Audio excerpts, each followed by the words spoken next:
Yun, good day mga quiz. Kamusta? So ngayon is mag-unwrap tayo ng package na deliver ni Shopee. Ayan siya. Ayan. So itong package na to is for rear trunk tray para sa Isuzu MU-X 2021 to 2024 year model. Yan, 'di ba?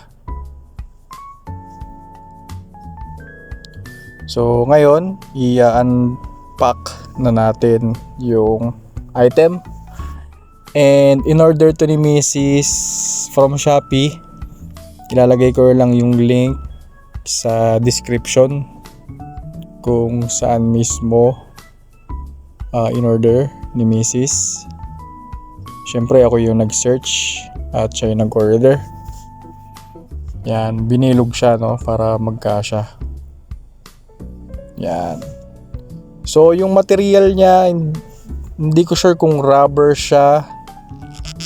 Hindi rin siya leather. Parang synthetic rubber ba? Parang ganon. Yung material na ginamit. So mukha naman siyang matibay at